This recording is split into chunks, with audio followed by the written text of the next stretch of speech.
Labour leader Keir Starmer is the UK's new Prime Minister as a result of the Labour Party winning enough seats in the UK's 2024 general election to have a majority in Parliament.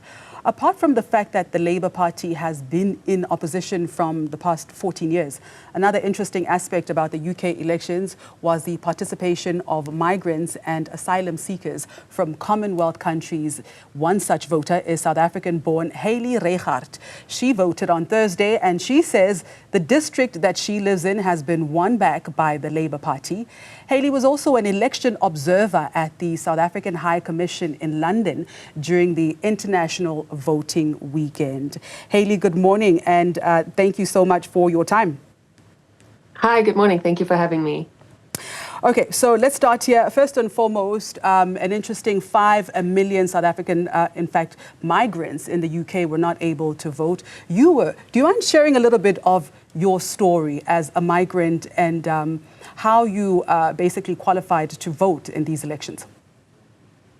Sure. So I'm not quite sure if I'd be classed, partly a migrant. I was born in South Africa, but one of my parents is British. So fortunately had dual nationality from birth. So it wasn't unfortunately, like a lot of South Africans who come over on visas and have to go through many very expensive loopholes to be able to stay in the country. Fortunately for me, I didn't have to go through that process because I've had the dual. But just to correct you on a comment you said earlier, my ward wasn't actually won back by the Labour Party. It was actually won back by the Liberal Democratic Party. All right. So the UK has had quite a lot of discourse around the issue of the voting of migrants, etc., an issue which is escalating considering the tightening of these immigration laws. What is your personal perspective on this? It's a really challenging one because obviously as you mentioned, with the asylum seekers and refugees coming in, I think they have an enormous challenge on their hands with that. But I think if they're wanting to attract quality skilled workers, the loopholes, the expense involved.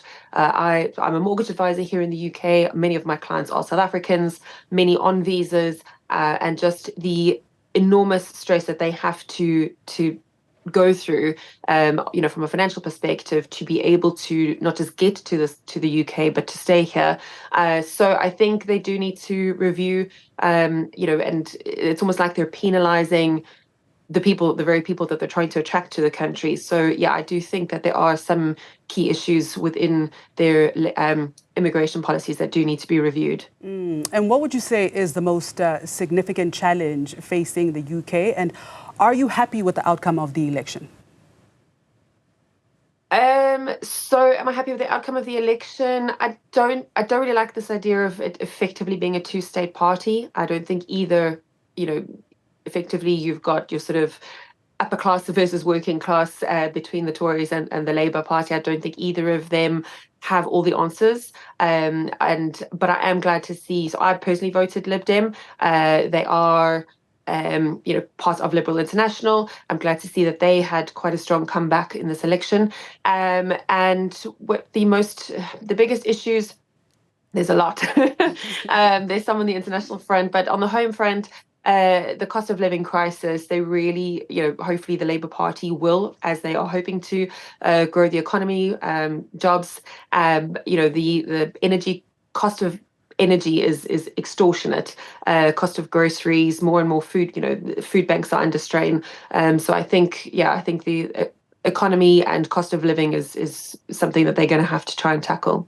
Yeah, and so just to expand a little bit more on that, to go in deeper, what are some of the policies that you hope will be implemented by this new government? The economic growth is their key driving factor, and I think there's a lot. So NHS is another one of their it's been one of their key campaigns as well. So NHS waiting lists is huge. I've just finally managed to get. I've been waiting for almost 2 years for my son to have his third round of grommets. Can't get onto a dentist. Trying to get onto get registered with a local dentist is impossible.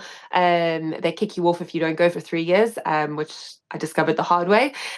So And also things like, yeah, the energy. I mean, how can you say that these energy companies are doing the best, when they are saying, oh, we've, record profits, pushing up prices. They push up their prices right before winter, but yet many households are having to choose between eating or staying warm.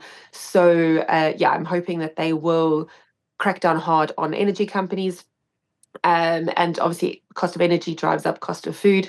And protecting the farmers, the British farmers in particular, I think is really important as well. All right. What are your thoughts on the UK's new Prime Minister, Keir Starmer? Do you think he is the man for the job? To be honest, I haven't, and I probably am a bit naughty on this, considering that I live here. So I haven't gone into as much depth on who the people are with this British election as what I did do with the South African election. It's a bit tricky having my passion being South Africa. So I think, I mean, he's a bit younger, and I've kind of read up a little bit some of the things, being in Labour. I mean, Labour is about the average, the working class. I wouldn't class him as working class. But hopefully he's a lot more in touch with the working class, with the majority of Britain, compared to the former leading party, compared to the likes of Rishi Sunak, who are completely out of touch.